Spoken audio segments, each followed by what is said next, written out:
Hello, everybody, and welcome back to another episode of Death in Cambodia, Life in America. Last episode, we left off with Robert coming back from seeing Mama again, taking risk, seeing Mama one more time as she gives him some palm sugar secretly by rubbing his body a little bit with some sugar. He was able to get just a little bit sustenance there. So now he's back at the camp. And he's going to run into somebody else, another uncle, who is really going to have a really big impact in saving his life. Let's see what happens. They keep changing leader too, because that's probably the policy for them, because they don't want group of soldiers have a relationship with the people in the camp. Right. I mean, like us. They try to avoid that. That. So that's why they got one group kill less people. Some other leader came in, kill more people. It really just depends. Depend. Your luck.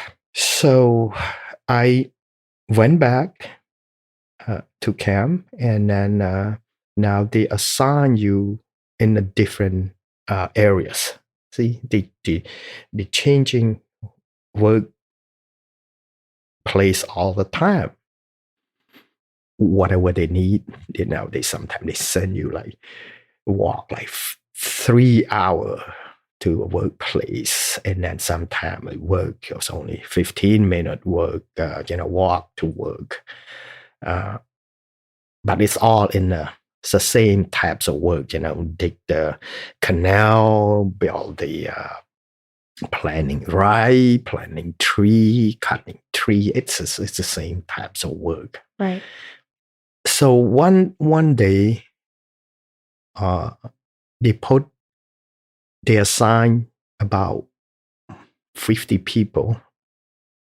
They assign about 50 to 60 people to dig a canal in the village is about far away.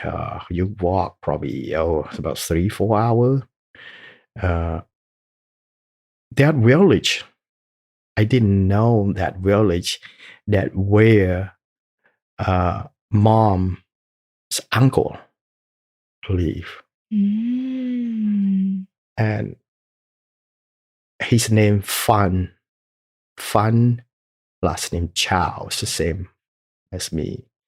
And he is my best friend when we went to school together.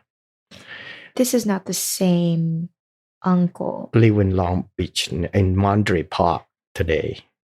Well, this is not the same uncle that gave you the medication. Yes. Oh, it is the same uncle. Yeah. Did I mention that earlier, right? No. You mentioned that he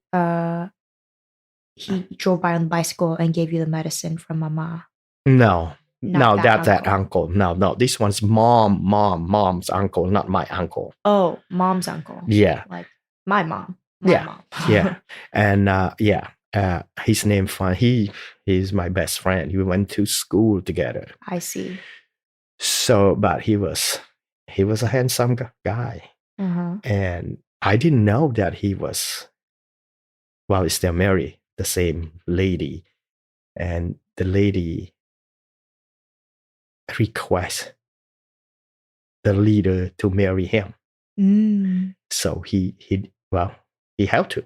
Right. And this lady was working in a hospital as a nurse in that village.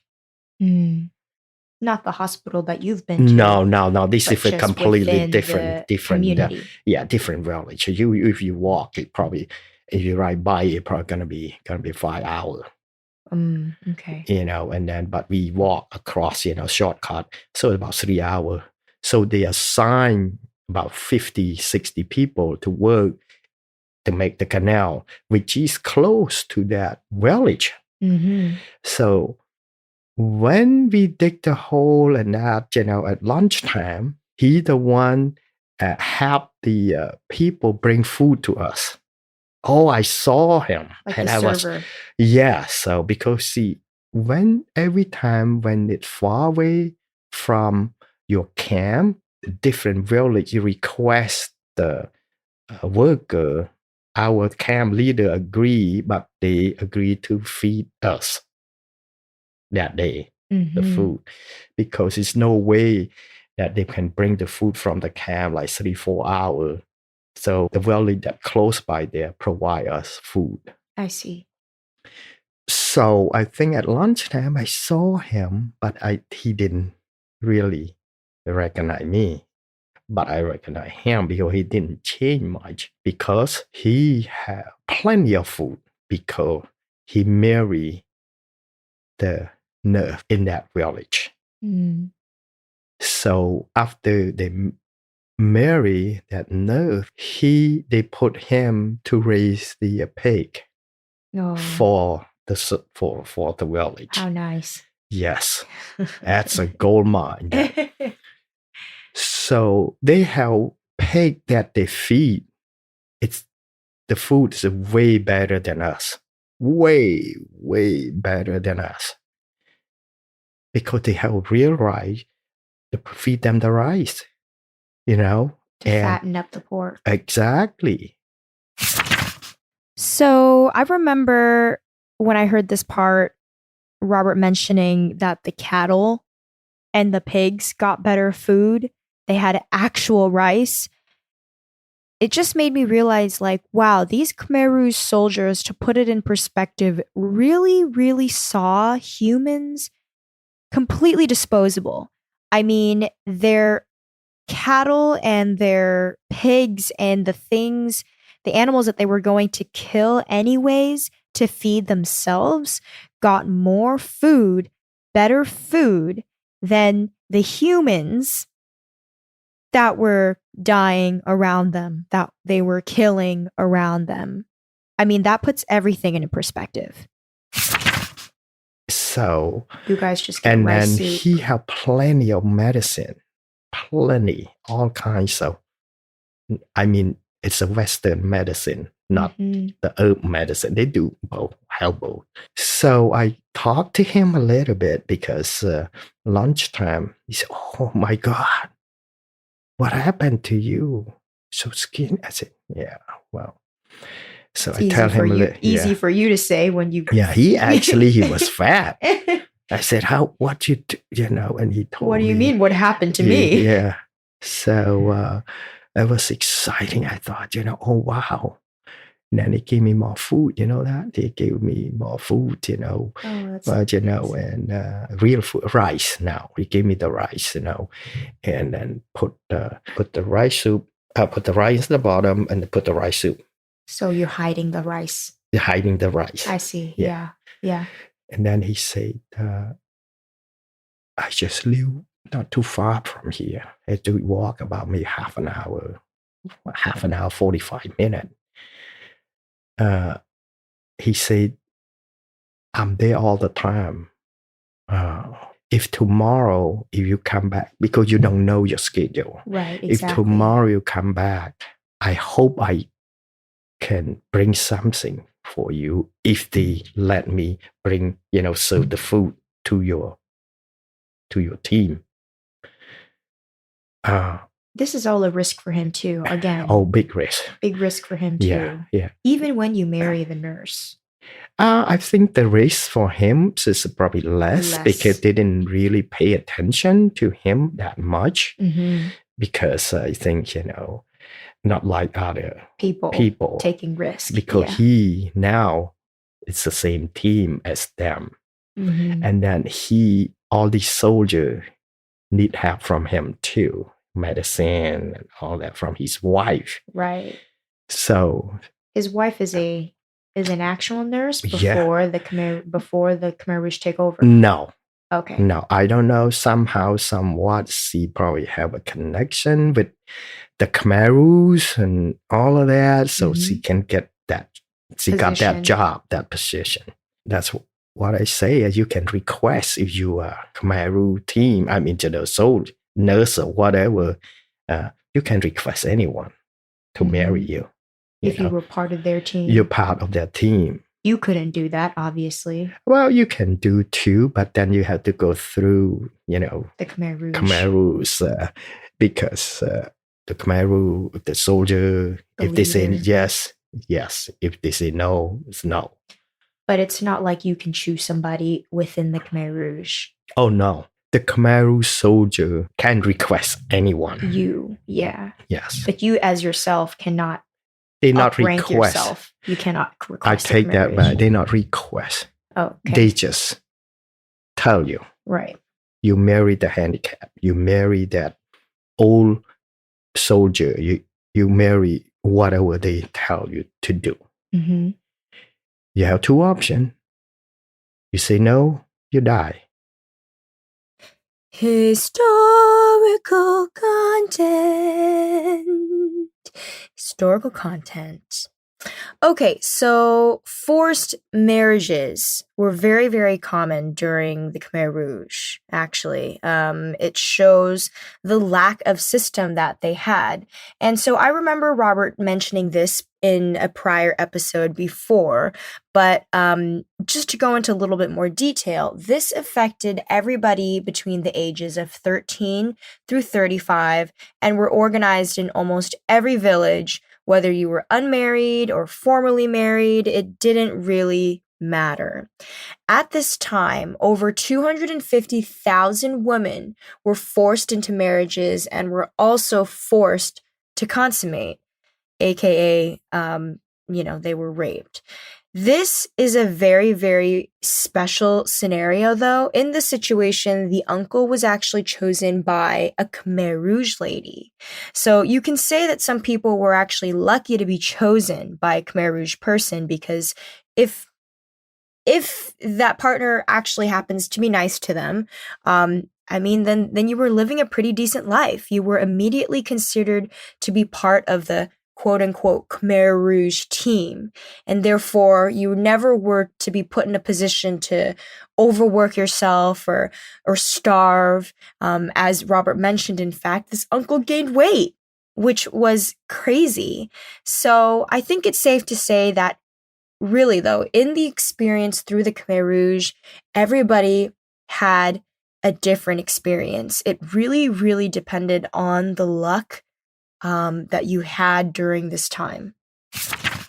So the next day they didn't assign us to go back to the same place to dig that canal that next to my friend's village. So I was sad. I said, "Oh my God, I wish I can have medicine or some food from him." So then, after maybe a month or two, then they assign us back to that place that close to that village. Now it got so many small villages next to each other. So now they assigned to one that a little bit further that village, but it's not that bad. It's about maybe 2-hour walk, So they assigned us to stay in that village for 1 week to help. The village is not close to my friend's village, but it's not far. Not that far either. Yeah, but then we have to stay there for 1 week to work. Right. So then I make up my mind. I said, well, I gotta have to go to see him one of those days, because even a big risk, I think it's worse for me, because he told me he had all kinds of medicine. Right. That's what probably gonna save my life in the future. Right. And how sugar, he got plenty. This guy was fat, not fat, but compared to us, he God. Gaining weight. Have food. We can tell. This guy plenty of food. Not the common time to be gaining weight. No, he got plenty of food. I'm sure. Because like I say, the pig food, it's way better than us. Way better than us. So So I was planning when they told us, I said, that village. I said, oh, okay, that's great. So we went there, was working the first day, the second day. I had to find a way to go to see him as soon as, because you don't know when they're gonna pull us back Right. to the old camp. Right. So the third day, I believe it's a few days later, after work, this is after work, this is a big risk too. After work, they don't really care much of the soldier when they eat.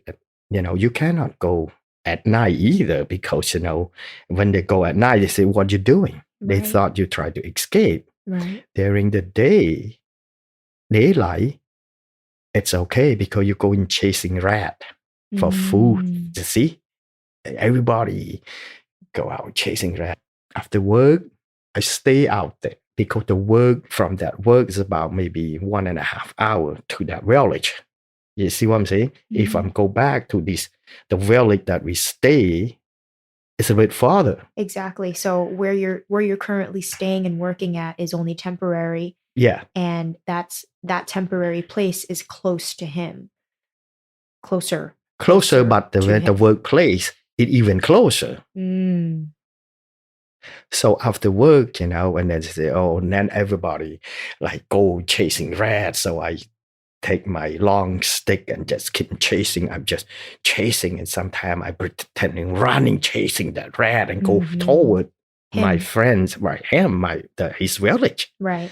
I'm chasing and this and that, and then with my friend, and everybody all over the place. When it's still daylight. Right.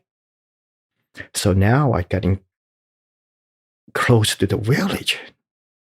Then I don't know his house, where he live. I don't. Yeah. I didn't think about it. Then I said, oh crap. I said, I gonna have to. It's just behind the village. It's all bamboo tree and all that, around that. And then I said, I better go back, because otherwise it's too dark when I cannot make it. I cannot make it back when it's too dark. It's too risky, Right, right. Then I said, Jesus, I spent like almost 1.5 hours to get here. Why, if I go back, I say, why I just go in, and ask people where where they raise the pig. Ask, because you don't want to ask the soldier. You ask a lot of people still in the village during, dinner time. I mean, still, there's a lot of people, Yeah, that's smart. So I asked one old lady, she's still walking from the field. I said, where they raise the pig for the village? She said, oh, yeah. It's just right over there. I think that's all the pig, the guy. I said, I said, I have Simon to looking for the guy that raised that pig. And then, because it's not soldier, I think it's okay, because she know that I'm just the regular, you can tell. Yeah, because you're close. Right. The clothes you wear. Khmer Rouge soldiers all wear black uniform, and with the hat. Right. Like a China communist hat, the style. And then I went over there so fast because I didn't have much time, because I don't want to walk back when it's dark. So I went in there. I was so lucky. I saw him feeding the pig, and then he said, and then he just was so surprised. Then he took me to his house right away, which is not far. Well, he's just next to the place that he raised pig. Actually, he lived with the pig. I mean, So he gave me the pig food, the pig that they feed. Which is good. And then medicine.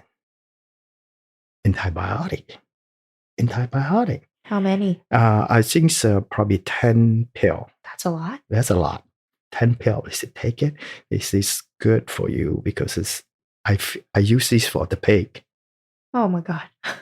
No, he told me, he said, I got use for the pig because, the pig gets sick too. They gave him antibiotic. I don't know why, but. And then he said the pig eat faster and getting bigger fast and no disease with that medicine. Oh, I was so happy. And then he gave me sugar, a big small can of sugar. Mm. I never forgot that day. Oh, I was so happy. He said, get out here, hurry. Then I jump out. I walk so fast back. And on the way back, I tried to eat that sugar. That's the main thing there. I finished half a can.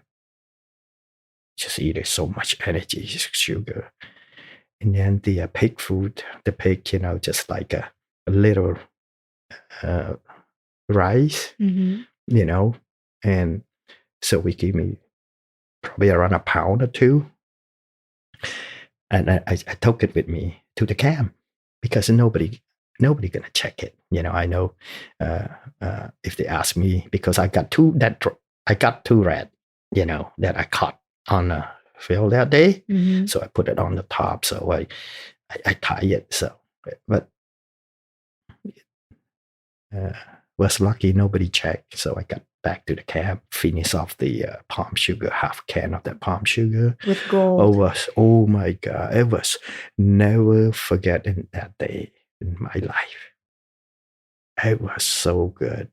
And then I got that antibiotic too. Now I feel a little more safe in my life. Never feel that so safe, so security, a little bit more security in my life.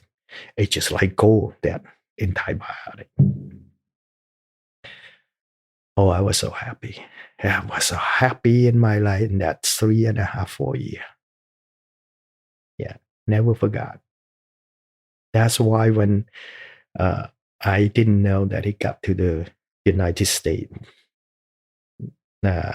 we was, after then I never see him again and all that. We all separate. So until we got to the United States, and then I found out that he was living in Long Beach.